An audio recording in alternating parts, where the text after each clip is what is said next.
শিক্ষকদের ওপর পুলিশি আক্রমণের প্রতিবাদে শুক্রবার কালিয়াগঞ্জে বিক্ষোভ মিছিল করল সিপিএম। এদিন বিকেলে সুকান্ত মোড় থেকে এই মিছিল শুরু হয়। সিপিএম এর কালিয়াগঞ্জ উত্তর ও দক্ষিণ এরিয়া কমিটির ব্যানারে এই মিছিলে নেতাজি সুভাষ রোড ধরে বিবেকানন্দ মোড় দিয়ে বিভিন্ন এলাকার পথ পরিক্রমা করে সুকান্ত মোড়ে ফিরে সমাপ্ত হয়। চাকরিতে পুনর্বহালের দাবিতে এই বিক্ষোভ মিছিল থেকে মুখ্যমন্ত্রীর পদত্যাগের দাবি করেন সিপিএম নেতৃত্ব।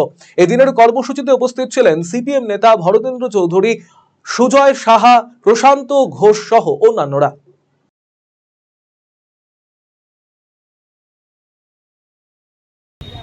আজকে আমরা বিক্ষোভ মিছিল করলাম, প্রতিবাদ মিছিল করলাম।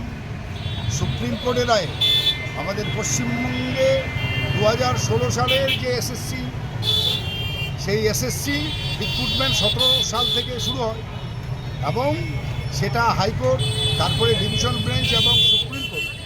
এই সুপ্রিম কোর্টের রায়ে 25,752 জনের চাকরি চলে যায়। এই চলে যাওয়া চাকরি যাদের চলে গেল, এখানে যোগ্য কিছু শিক্ষক আছে এবং অযোগ্য আছে। এটা হাইকোর্টও বলেছে। হাইকোর্ট বারবার বলেছে যে এই রাজ্য সরকারকে, এসএসসি বোর্ডকে, ওই প্রতিষ্ঠানকে যে আপনারা যোগ্য অযোগ্যর বাছাই করে আমাদেরকে দিন। যোগ্যদের চাকরি যাবে না, অযোগ্য যারা সাদা খাতা জমা দিয়ে চাকরি পেয়েছে তাদের চাকরিতে যাবে। কিন্তু আমার এই রাজ্য সরকার এই অযোগ্যদের বাঁচানোর জন্য, যাদের কাছে তারা টাকা নিয়েছে, টাকা দিয়ে চাকরি বিক্রি করেছে, তাদেরকে বাঁচানোর জন্য যোগ্য এবং অযোগ্যদের তালিকাটা দিল না সুপ্রিম কোর্ট। এই সমস্ত যোগ্য এবং অযোগ্য শিক্ষকদের সমস্ত স্কুল সার্ভিস কমিশনের সমস্ত প্যানেলটাকেই বাতিল করে দিলেন। প্রায় 25,752 জনের চাকরি চলে।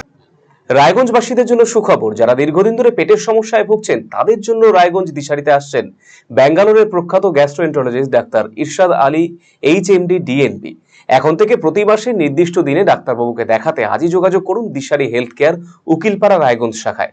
যোগাযোগ করুন 7477785509 এই নম্বরে এবং 7477785512 এই নম্বরে।